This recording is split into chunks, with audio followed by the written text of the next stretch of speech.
अमित शाह ने खत्म कराया असम और मेघालय का 50 साल पुराना सीमा विवाद।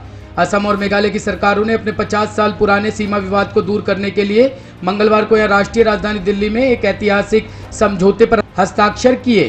गृह मंत्रालय के कार्यालय में केंद्रीय गृह मंत्री अमित शाह की उपस्थिति में असम और मेघालय के मुख्यमंत्रियों द्वारा समझौते पर हस्ताक्षर किए गए।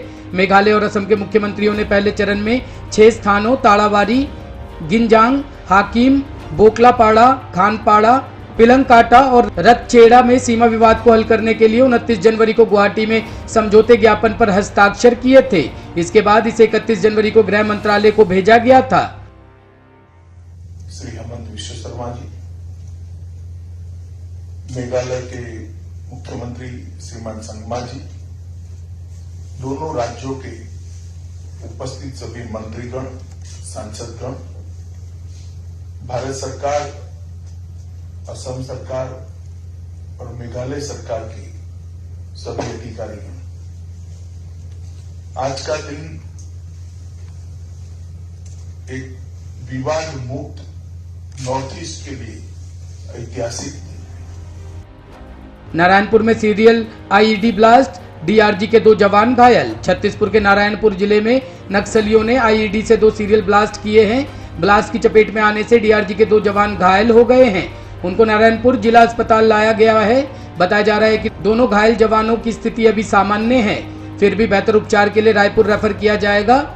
एसपी सदानंद कुमार ने घटना की पुष्टि की है। मामला जिले कुरुसनार थाना क्षेत्र का है। जानकारी के मुताबिक नक्सलियों के साम्राज्यवाद विरोधी सप्ताह के अंतिम दिन आज डीआरजी और आईटीबीपी के जवान कोडोली और झाड़ाबाही की तरफ सर्चिंग पर निकले थे।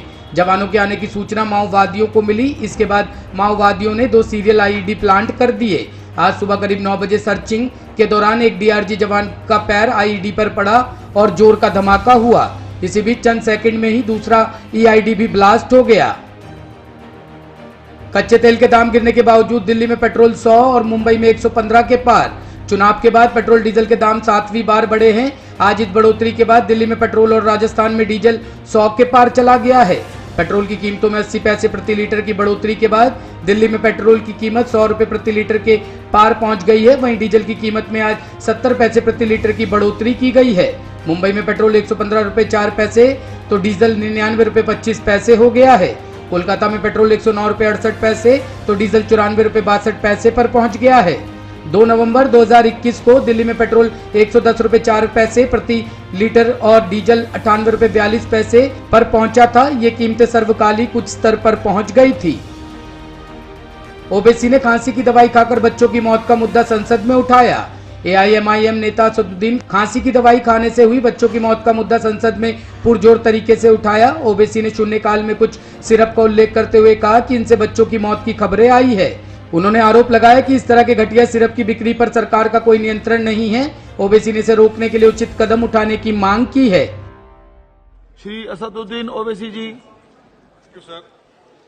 Sir, I want to bring to the notice of August House an important issue, sir, that many children have died by consuming the cough syrup called Coughset, which contains a deadly chemical called diethylene glycol. Sir, a few years ago in Ramnagar village in Jammu, dozen children also died by consuming this diethylene glycol laden tonic called Cold Best. Both these were manufactured by Digital Vision.